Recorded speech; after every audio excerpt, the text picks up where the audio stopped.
बैठो ना बेटी।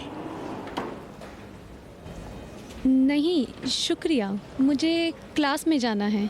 कामरान ने बताया कि तुम बहुत मेहनती लड़की हो। मेरा नाम नूरी है, सईद नूरी। कामरान का वालिद हूँ। मुझे खुशी हुई। मुझे भी खुशी हुई तुमसे मिलकर। कामरान ने तुम्हारी इतनी तारीफ की कि मैं तुमसे मिले बिना ना रह सका, इसलिए मैंने सोचा कि तुमसे रूबरू मुलाकात करूं। माफ़ कीजिएगा, लेकिन मैंने उनसे कहा था कि मैं फ़िलहाल। हाँ, उसने कहा। उसे पता नहीं है कि मैं यहाँ आया हूँ। उसने मुझसे कहा था कि वो तुम्हारी टीम से अलग हो गया है और अब वो दूसरी टीम में है। मैं उसके डर से इधर उधर देख रहा था कि कहीं वो ना मिल जाए और तुमसे मिलते हुए ना देख ले मुझे। देखिए नूरी साहब, हो सकता है कि मैं कई महीने या कई बरस तक कामरान साहब से शादी ना कर सकूं। इत्तेफाक से यही बात करने के लिए मैं यहाँ आया हूँ। कामरान ने मुझसे कहा कि तुम्हारा मंगेतर तुम्हारा मामूजात था और अभी तुम्हारी एंगेजमेंट टूट गई है और तुम ये चाहती हो कि कुछ दिनों तक ये मामला टल जाए और उसके बाद तुम मेरे बेटे के बारे में सोचोगी। कामरान को जो तुमने मना किया है फिलहाल शादी की दरखास्त ना करने के लिए, क्या इसकी वजह यही है? जी। दरअसल तुम्हारी ये दलील थोड़ी अजीब सी है, मेरे लिए भी और कामरान की बहनों के लिए भी। आपके लिए क्यों अजीब है? क्योंकि मैं जितना भी इस बारे में सोच रहा हूँ, अगर वाकई में तुम अपने मामूजात को नहीं चाहती हो और उससे उचाट हो गई हो, फिर भी कोई वजह नजर नहीं आती कि तुम। मेरे मामूजात से दिल उचाट नहीं हुआ है और ना ही कभी होगा, क्योंकि मैं उसे बहुत चाहती हूँ। क्योंकि हम और वो एक ही घर में एक साथ पले बड़े हैं। वो मेरे सगे भाई जैसा है। इसीलिए है कि मैं उससे शादी नहीं करना चाहती हूँ। यानी तुम ये कहना चाहती हो कि तुम और तुम्हारा मामूजात एक साथ रहते हो एक ही घर में? नहीं, मैं अपने मामू के घर में पली बड़ी हूँ, क्योंकि जब मैं बहुत छोटी थी मेरे माँ बाप एक एक्सीडेंट में चल बसे। ये बात आपको कामरान साहब ने नहीं बताई? नहीं। खुदा की मगफिरत हो तुम्हारे माँ बाप पर बेटी, खुदा उनको बख्श दे। खुदा आपके मरहूमिन को भी माफ करे। कामरान भी जब 5 बरस का था तो उसकी माँ इस दुनिया से चल बसी। मैं भी फिर दूसरी शादी करने के लिए तैयार नहीं हुआ। इसीलिए कामरान भी तुम्हारी तरह बिना माँ के पला बड़ा है। मैं बिन माँ के नहीं हूँ। मेरी ममानी ने मुझे दिल और जान से पाला है। यही वजह थी कि मैं अब तक उन्हें नहीं बता सकी कि मैं मेहदी से शादी नहीं करना चाहती। कामरान से भी बड़ी उसकी 2 बहनें हैं जिन्होंने उसको पाल पोस कर बड़ा किया है, बिल्कुल माँ जैसी देखभाल की है। अभी उनकी सारी कोशिश और सोच यही है कि अपने भाई की शादी कर दें। वो उसे हर रोज इधर उधर ले जाती हैं लड़की दिखाने। वो भी चला जाता है, लेकिन जब आता है तो बोलता है नहीं, मुझे पसंद नहीं है। कुछ दिन तक हम यही सोच रहे थे कि वो करना ही नहीं चाहता, लेकिन कुछ दिन पहले उसने तुम्हारी बात निकाली। फिर समझ आया कि ना चाहने वाली बात नहीं है, बल्कि उसका दिल कहीं और लगा है। जब वो तुम्हारी बात कर रहा था तो उसकी आंखों में मैंने एक अजीब सी चमक देखी। मुझे बहुत खुशी हुई। लेकिन जब उसने तुम्हारी और तुम्हारे मामूजात के एंगेजमेंट की बात की और ये कि फिलहाल हमें आगे नहीं बढ़ना चाहिए, मैं वाकई में डर गया। खुदा से छुपा नहीं है तो तुमसे भी छुपा नहीं रहना चाहिए। कहीं ऐसा तो नहीं कि कामरान ने तुमसे दिल लगा लिया हो और तुम्हारा दिल अभी तक तुम्हारे मामूजात से ही वाबस्ता हो और कुछ वक्त के बाद तुम उस रिश्ते से इनकार कर दो। सच में मैं कामरान को लेकर फिक्रमंद हूँ। अभी जो मैं तुम्हारे पास उठकर आया हूँ वो इसलिए कि इत्मीनान कर लूँ कि तुम कामरान को चाहती हो और खुदा न खास्ता कुछ दिनों के बाद तुम उसे मायूस नहीं करोगी। कामरान ने अपनी बहनों से कहा है कि फिलहाल आप लोगों को कुछ नहीं करना है, वक्त आएगा तो मैं बताऊंगा, फिर आप लोग जाइएगा दरखास्त लेकर। लगता है जो वादा उसने तुमसे लिया है उससे वो मुतमईन है। अगर तुम मुझे और मेरी बेटियों को भी इत्मीनान दिला दोगी तो जब तक तुम चाहोगी हम सब्र करेंगे बेटी। सब्र करना मेरे लिए आसान नहीं है नूरी साहब, क्योंकि मैं कामरान साहब को बहुत पसंद करती हूँ, लेकिन सब्र करने पर मजबूर हूँ। मेरा दिल ये बात जानता है कि कामरान से मेरी मोहब्बत मामूजात से इनकार करने की वजह नहीं थी। खुदा जानता है कि अगर कामरान साहब ना भी होते तो भी मैं अपने मामूजात से शादी ना करती। लेकिन अगर चाहूँ तो इतनी जल्दी कामरान से शादी कर लूँ तो हो सकता है कि मेहदी के साथ मामू मुमानी भी मेरे बारे में गलत सोचे। आप समझ रहे हैं ना? हाँ बेटी, बहुत अच्छी तरह समझ रहा हूँ। मैं आपके बेटे को बहुत पसंद करती हूँ, लेकिन ये बात दिल में ही रखती हूँ। ये बात सिर्फ आपको बता रही हूँ और किसी को पता नहीं।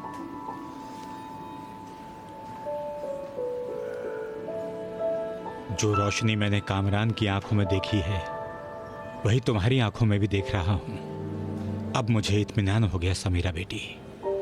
अभी मैं जाकर तुम्हारे शौहर की बहनों को भी इत्मीनान दिला दूंगा।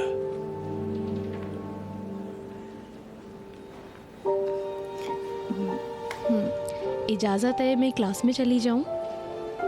हाँ जाओ। माफ करना जो मैंने तुम्हें जहमत दी। नहीं, आपसे मिलकर मुझे बहुत खुशी हुई। मुझे भी खुशी हुई। खुदा हाफिज। खुदा हाफिज। समीरा बेटी,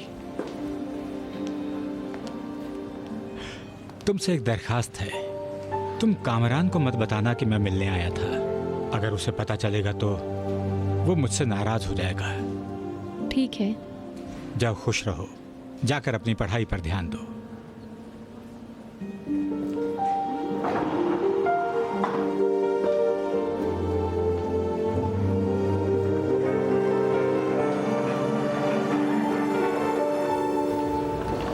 तो फिर क्या हुआ? थकन, हुनुदगी, भूलना और क्या था?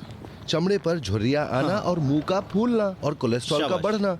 अच्छा ये बताओ कि थायराइड टेस्ट की पहचान के बारे में क्या बताया था? T3, T4, TSH। ध्यान हाँ। कहाँ था तुम्हारा? क्या? ये सब जो पूछ रहे हो लगता है क्लास में ध्यान नहीं था तुम्हारा। नहीं, बस इसी एक में मेरा ध्यान भटक गया था। क्या हुआ? ये तो अब्बू की कार है।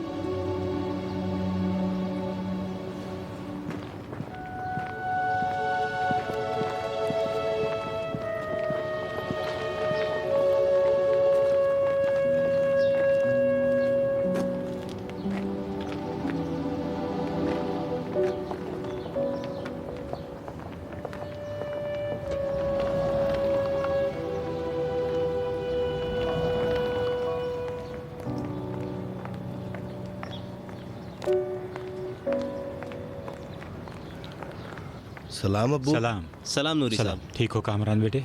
शुक्रिया। आप यहाँ क्या कर रहे हैं? मैं आया था बाद में बताऊंगा। कामरान, मैं तुम्हारा रेस्टोरेंट में इंतजार करूंगा, ठीक है? इजाजत दे नूरी साहब। मुझे खुशी हुई। मुझे भी खुशी हुई। खुदा खुदा हाफिज। हाफिज बेटे।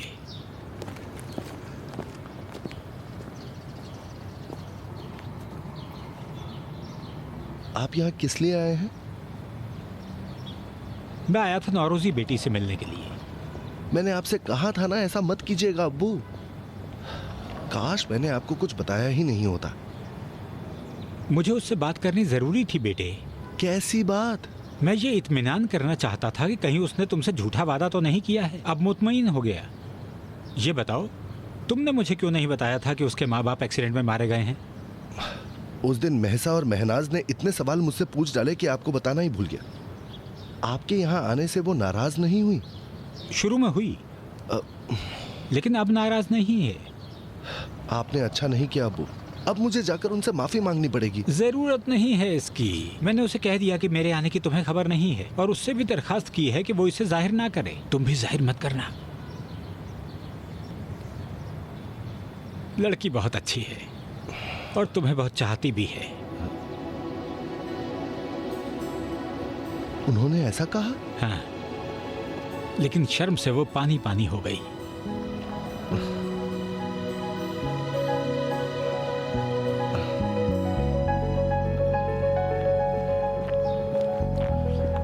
तुम्हारे अब्बू चले गए?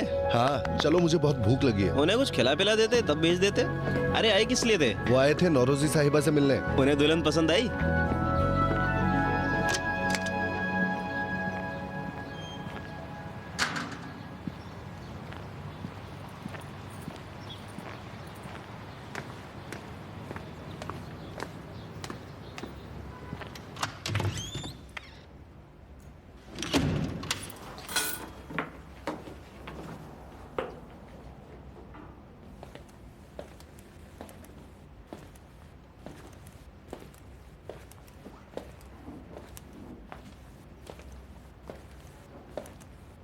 सलाम।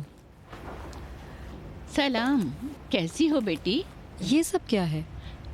नए सोफे हैं, अच्छे हैं ना? किसने इंतखाब किया? तुम्हारे अब्बू ने। इसका तो मैं इंतखाब करने वाली थी। कब करती तुम? कितनी बार तुमसे कहा लेकिन तुमने नजरअंदाज कर दिया। आंख बंद करते ही मंगनी की तारीख आ जाती, फिर हमें मेहमानों को पुराने सोफे पर बैठाना पड़ता। इसमें क्या हर्ज था? वो सोफा तो बहुत अच्छा था। इस तरह के सोफों से तो काफी अच्छा था। हाँ, वो भी ठीक ही था। मैंने तुमसे पहले भी कहा था, जब तुम्हारे अब्बू ने घर की मरम्मत कर दी है, दीवारें और पर्दे सब बदल दिए हैं, तो पुराने सोफे को रखने की क्या जरूरत थी।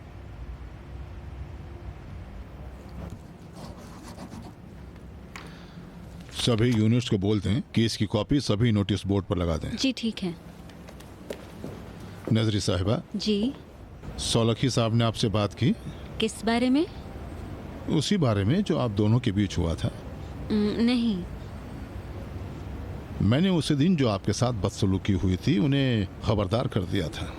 अभी आपसे भी कहता हूँ, अब से सौलखी साहब इस कंपनी के फाइनेंशियल डायरेक्टर होंगे। उनसे ताल्लुका ठीक रखने की कोशिश करें। सच कह रही हूँ, मेरा बर्ताव इनके साथ अच्छा है। नजरी बस यही। साहिबा, मैं मुतमईन हूँ कि दो लोगों के बीच होने वाले झगड़े में ऐसा नहीं हो सकता कि दोनों में से एक बिल्कुल बेगुनाह हो और दूसरा पूरी तरह से कसूरवार हो। जरूर आपने भी कोई ऐसी बात की होगी या ऐसा कुछ किया होगा जो ठीक नहीं होगा। खासकर आपका ये काम बिल्कुल सही नहीं है कि दूसरे लोगों के बीच में बैठकर इनकी उनकी पीठ पीछे बुराई करें। ये बहुत बड़ा गुनाह है और जाहिर सी बात है, जब किसी के कान में ये बात पहुंचेगी तो वो आपके बारे में बुरा ख्याल करेगा। इसी तरह लोग आपस में दुश्मन हो जाया करते हैं ना। जी हाँ, आप सही कह रहे हैं, मुझसे गलती हो गई, लेकिन ये भी तो ऐसे ही करते हैं। ठीक है, मैं उनसे भी कह दूंगा कि वो आपके पीठ पीछे बुराई न किया करें। मेरे पीठ पीछे नहीं, सौलती साहब हमेशा सोहराबी साहब की पीठ पीछे बुराई करते हैं। उनके बारे में और आपके बारे में झूठी बातें फैलाते हैं। जैसे कि कहते हैं चूंकि सोहराबी साहब ने चोरी की थी और हिसाब में गड़बड़ी पाई गई थी, इसलिए आपने उन्हें फैक्ट्री से निकाल दिया। अगर सौलखी साहब ने इस तरह की बात की है तो उन्होंने अपना ही बुरा किया है। सभी जानते हैं कि मैंने बहुत कोशिश की कि मैं सोहराबी को यहाँ रोक सकूं, लेकिन वो खुद चला गया। जी हाँ, सभी ये बात जानते हैं, लेकिन सौलती साहब सबको यही कहते फिरते हैं कि सोहराबी साहब की इज्जत ना जाए, इसलिए आपने उन्हें कहा कि इस्तीफा दे दो। ये बात किससे कही उन्होंने? अगर आप ये नहीं बताएंगी कि ये सब किससे कहा तो इसका मतलब ये सब आप अपने दिल से कह रही हैं। नहीं, कसम खा के कहती तो हूँ। फिर बताएं किससे कहा? उन्होंने पनाही साहब से भी कहा है, सिवानी साहब से भी कहा है, लेकिन आप उन्हें मत बताइएगा कि मैंने कहा है, क्योंकि मैंने कसम खाई थी कि किसी को नहीं बताऊंगी। नजरी साहिबा, कसम तोड़ना गुनाह है। ये गीबत जैसा गुनाह है।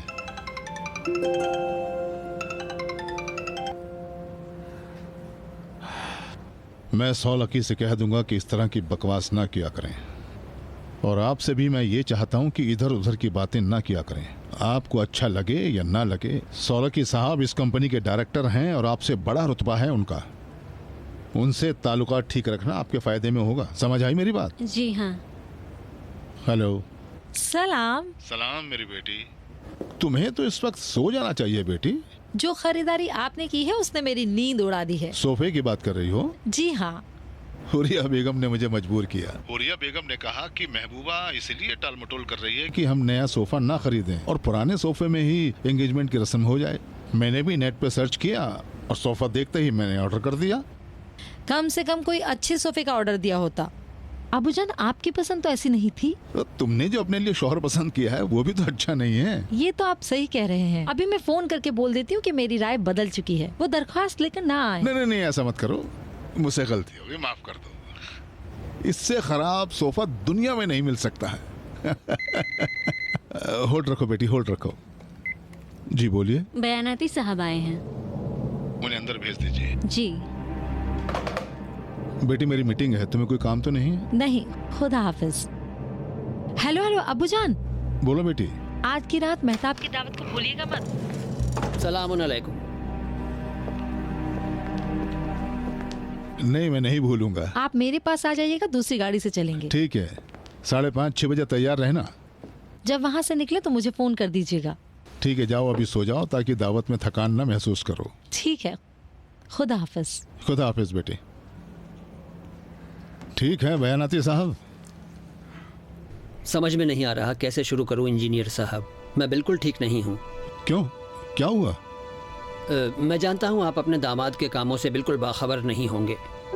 मैं ज़्यादा मुतमईन नहीं हूं कि मैं जो अभी आपको बात बताने वाला हूं वो ठीक है या नहीं, लेकिन चूंकि मैं ज़रा उलझन का शिकार हो गया हूं इसलिए आपको बताने पर मजबूर हूं। कौन सा काम? लेकिन मेरे दामाद ने किया क्या है?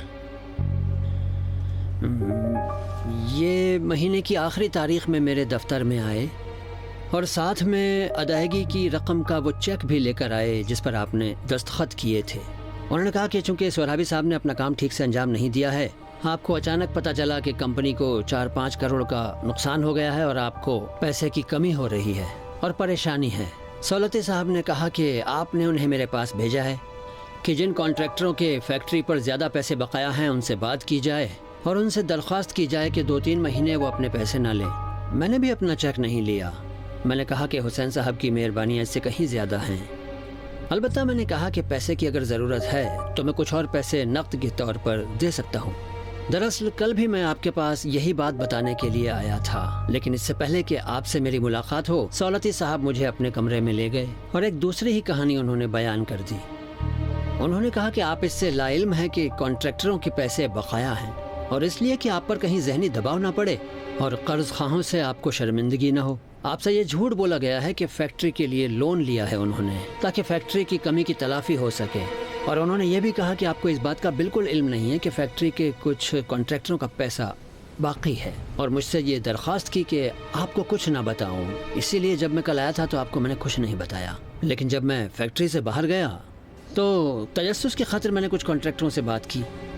हाजी जाफरी और नसरुल्ला और कुछ दूसरे कॉन्ट्रैक्टरों ने सब ने ये कहा कि फैक्ट्री से हमारे पैसे मिल गए हैं और वो सभी सौलती साहब की उन बातों से जो उन्होंने मुझसे कही थी लाइल्म थे।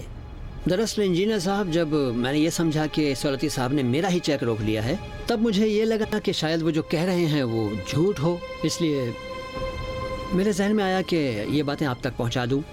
तब मुझे ये लगा कि शायद वो जो कह रहे हैं वो झूठ हो, इसलिए मेरे जहन में आया कि ये बातें आप तक पहुंचा दूं। इंजीनियर साहब, आप ठीक हैं?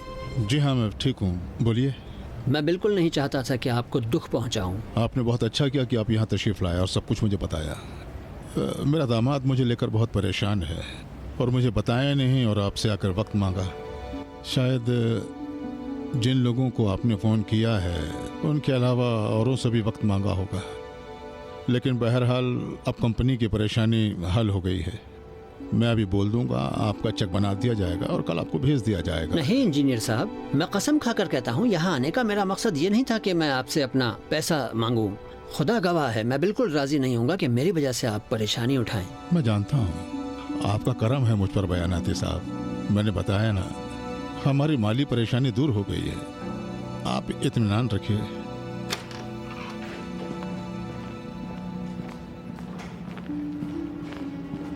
माफ कीजिएगा। कोई बात नहीं। आपके लिए चाय लाया था। शुक्रिया, मैं नहीं लूंगा। इंजीनियर साहब, एक बार फिर माफी चाहता हूँ। आप साहिब इख्तियार हैं, आप माफ कीजिएगा। आप ऐसा ना कहें। बहुत शुक्रिया आपका। खुदा हाफिज। खुदा हाफिज। खुदा हाफिज। शुक्रिया।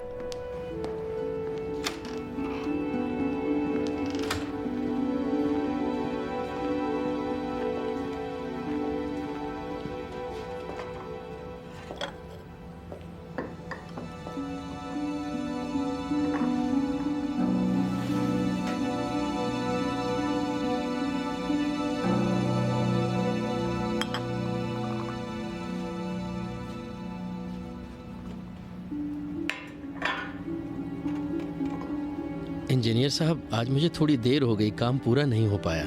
अगर आप इजाज़त दें तो मैं झाड़ू पोछा और सफाई का काम पूरा कर दूं। इंजीनियर साहब, इजाज़त है? किस बात की इजाज़त? आज साफ सफाई करने का मुझे वक्त नहीं मिल पाया। अगर इजाज़त दें तो अभी साफ सफाई कर देता हूं मैं। नहीं, रहने दो, बाद में। माफ़ कीजिएगा।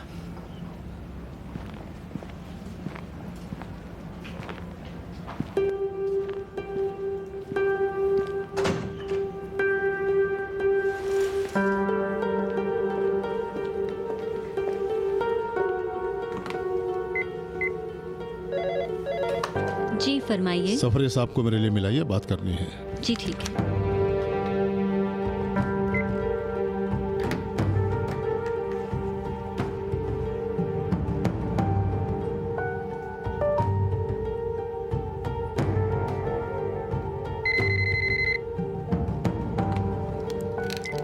सलाम सफरे साहब। सलाम अर्ज किया इंजीनियर साहब। मेहरबानी करके बयानाती साहब का जो चेक का नंबर था वो मुझे दे दीजिए, सबसे आखिर वाला। क्या वो चेक आपके पास नहीं है? मेरे पास? सौलती साहब ने वो चेक मुझे नहीं दिया। उन्होंने कहा था कि वो चेक आपने रख लिया है और आप खुद बयानाती साहब को दे देंगे। हाँ हाँ, क्यों नहीं क्यों नहीं। अभी वो चेक मुझे मिल नहीं रहा है, मेहरबानी करके फाइल में से निकाल के मुझे नंबर दे दीजिए। 1 मिनट ज़रा होल्ड कीजिए।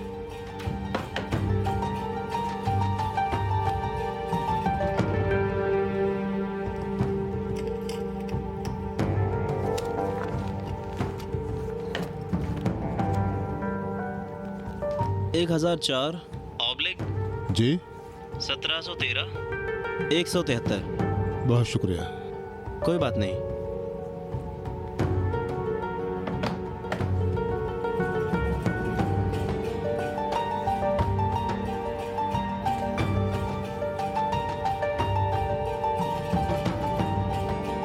सलाम चीत करान साहिबा। सलाम। ठीक है इंजीनियर साहब।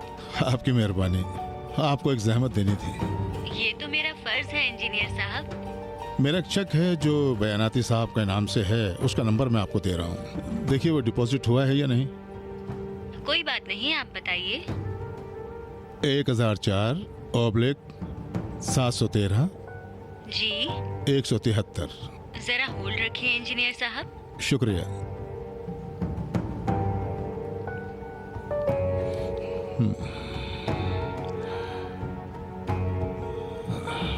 आपका चेक कैश हो गया है। किसने कैश कराया? खुद उन्होंने। यानी बयानाती साहब के अकाउंट में गया है? जी नहीं, चेक के पीछे बयानाती साहब ने साइन किए हैं और ये चेक सौलती साहब के अकाउंट में डाला गया है।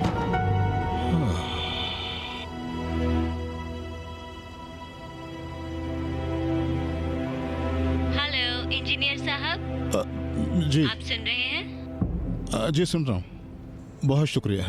कोई बात नहीं इंजीनियर साहब, ये तो मेरा फर्ज था। खुदा हाफिज। खुदा हाफिज।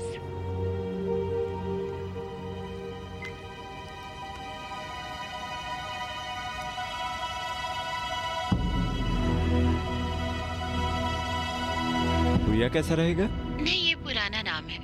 मेरे मामू की बेटी का नाम भी पूया है। लेकिन ये तो बड़ा अच्छा नाम है।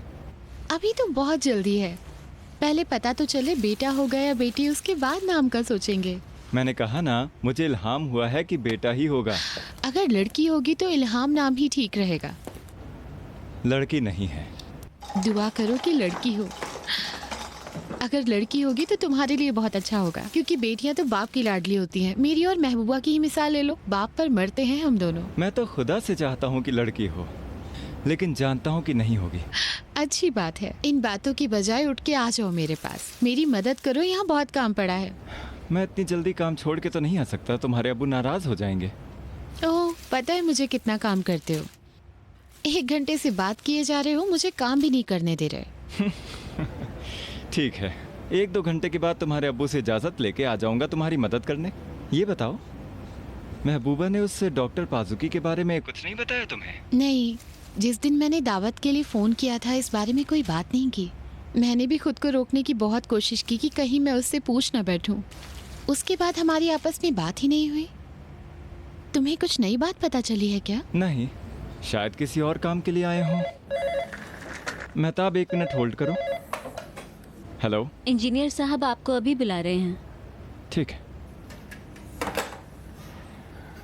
बॉस ने मुझे तलब किया है मेहताब, कोई काम तो नहीं तुम्हें? देखो, हो सके तो अभी अब्बू से इजाज़त लेके मेरे पास आ जाओ। ठीक है, देखता हूँ क्या कर सकता हूँ। फिलहाल खुदा हाफिज। खुदा हाफिज।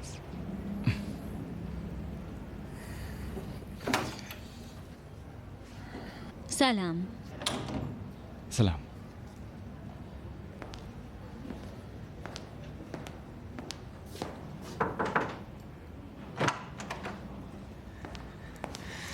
सलाम।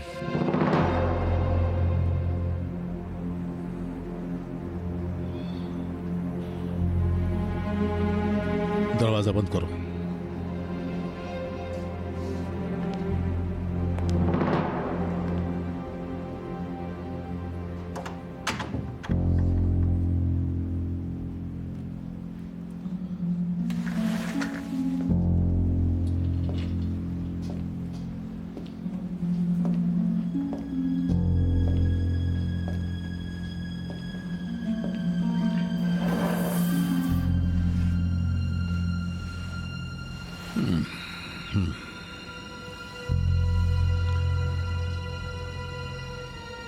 यहाँ आओ।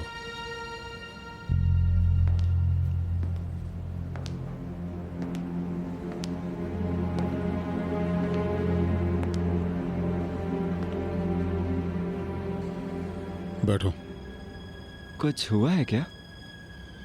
अभी बयानाती साहब मेरे पास आए थे। जो बातें उन्होंने तुम्हारे बारे में बोली हैं मुझे अभी तक यकीन नहीं हो रहा है। मैंने सोचा तुमसे ही पूछ लूं। बयानाती साहब ने क्या कहा आपको? मैंने 75 लाख का एक चेक बयानाती साहब के लिए इशू किया था, तुम्हें पता है ना? वो उन्हें दे दिया? जी हाँ, वो चेक तो मैं खुद ही लेकर गया था उनके पास। उन्होंने कहा फिलहाल जरूरत नहीं है, मैं सब्र कर सकता हूँ। उन्हें क्यों सब्र करना चाहिए? यानी उन्होंने कहा कि नहीं चाहिए या तुमने कहा कि जरा रुक जाइए? उन्होंने कहा कि तुमने मेरी तरफ से कहा कि सोहराबी ने गड़बड़ी फैलाई है और कंपनी की हालत बहुत खराब है, इसलिए तुमने मेरी तरफ से कहा कि वो अपना पैसा बाद में ले लेंगे। तुमने ये सब मेरी तरफ से कहा। तुमने बयानाती साहब का चेक अपने अकाउंट में कैसे डाल लिया? अगर तुम मेरी बातों का जवाब नहीं दोगे तो मैं पुलिस को बुलाऊंगा, वो तुमसे उगलवाएगी।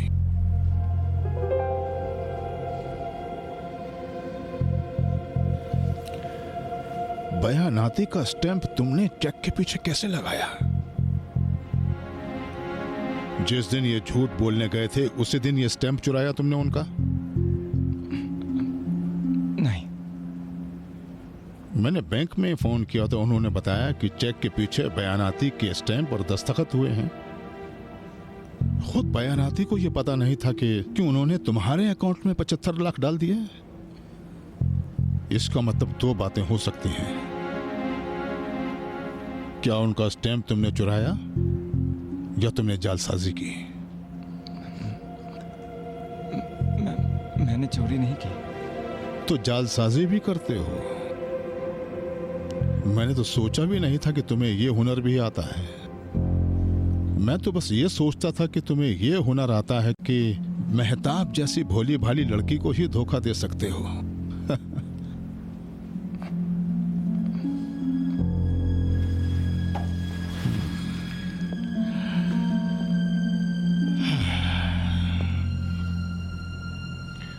मैंने हिसाब किया तो पाया ये 75 लाख जिसकी मोहलत तुमने बयानाती से ली है, इसका बैंक का सूद ही बहुत ज्यादा हो जाएगा। तुमने ये सोचा होगा कि 3 महीने के बाद उनका पैसा वापस कर दोगे, फिर किसी दूसरे कॉन्ट्रैक्टर को पकड़ोगे और फिर उसके साथ भी ऐसा ही करोगे। तो गलत सोच नहीं है तुम्हारी? हालांकि जिस जगह पर मैंने तुम्हें रखा है इस काम को फ्रॉड कहते हैं। आप गलती कर रहे हैं हुसैन साहब। मैं तो ऐसा काम नहीं करना चाहता था। अच्छा, तो एक ही मर्तबा किया? यानी तुम्हें 50-60 लाख की ही जरूरत थी बस? नहीं, मुझे 60 लाख की जरूरत थी। मुझे अपने एक दोस्त को कर्ज देना था। ये मेरा बहुत ही जिगरी दोस्त था। उसने मुझसे मांगा और मैं उसे मना नहीं कर सका। ओह अच्छा, तो नेकी करने का इरादा था तुम्हारा। लोगों का पैसा चुरा कर दूसरे को कर्जा देना चाहते थे। इसके लिए तुमने स्टैंप और दस्तखत में हेराफेरी की, कॉन्ट्रैक्टर के सामने कारखाने की इज्जत को खराब कर दिया और अपनी इज्जत और हैसियत को खतरे में डाल दिया, सिर्फ इसलिए कि अपने जिगरी दोस्त को मना ना कर सको। क्यों?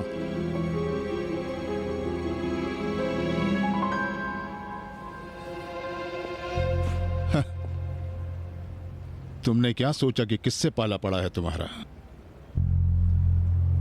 मेरी बेटी को उसका भोलापन मेरे तरके से नहीं मिला है।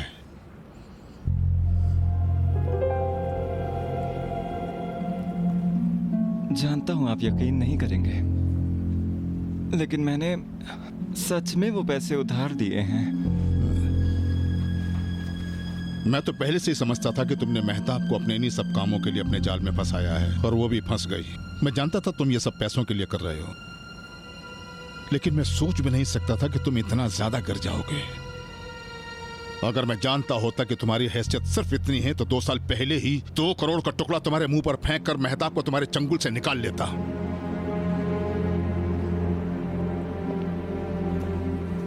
मैंने बयानाती से कहा कि तुम्हारी ये सब बातें सही थी, क्योंकि जब तक तुम मेरे दामाद हो मेरी इज्जत से वाबस्ता हो। मैं नहीं चाहता कि फैक्ट्री में लोगों को पता लगे कि मेरा दामाद इस तरह का घटिया आदमी है। कल ही ये पैसा फैक्ट्री के अकाउंट में डालना होगा। सफरी से कह दो कि अब से सारे पेपर्स पर वही दस्तखत करेंगे। अगर किसी भी पेपर पर सफरी के दस्तखत नहीं होंगे तो मैं किसी भी चेक पर दस्तखत नहीं करूंगा। ध्यान रखना कि सफरी के दस्तखत की भी नकल मत कर देना। अब से अगर मुझे किसी भी पेपर पर शक हुआ तो मैं सफरी से फोन करके उसके बारे में मालूमात करूंगा। ये समझ लो कि अब से तुम सिर्फ नाम के ही इंचार्ज हो। जो झूठ तुमने सोहराबी के बारे में बोला है उसे तुमको अपने बारे में साबित करना होगा। कुछ दिनों के लिए मैं तुम्हारी इज्जत की खातिर रुकूंगा, उसके बाद शराफत से तुम खुद ही इस्तीफा दे देना। जा सकते हो।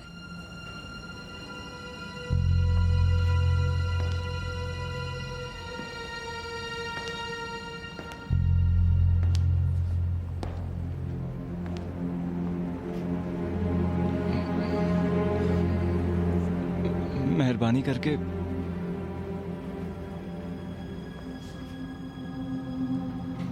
मेहताब को इस बारे में कुछ मत बताइएगा। नहीं बताऊंगा।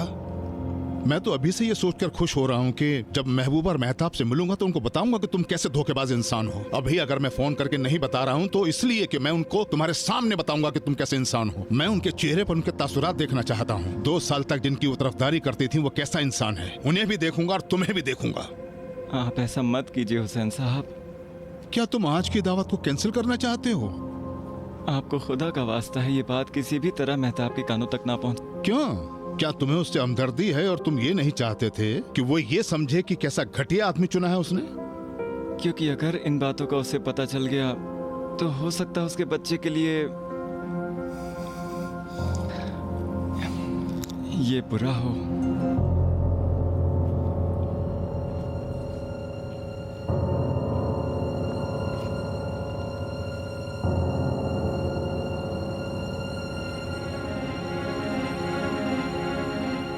ये प्लानिंग अभी तुम्हारे दिमाग में आई है या इस झूठ से मौका हासिल करना चाहते हो? कसम खा के कहता हूं नहीं, मैं सच बोल रहा हूं। मेहताब पेट से है। आज की दावत भी इसलिए है कि यही खबर आपको देके सरप्राइज दिया जाए। जो बच्चा मेहताब के पेट में है सिर्फ मेरा ही बच्चा नहीं है, वो आपका नवासा भी है। आप मुझे जो सजा देंगे हक बजाने पे, लेकिन खुदा के लिए इन सब बातों को 9 महीने के लिए टाल दें, अपने नवासे की खातिर। दूर हो जाओ मेरी नजरों से।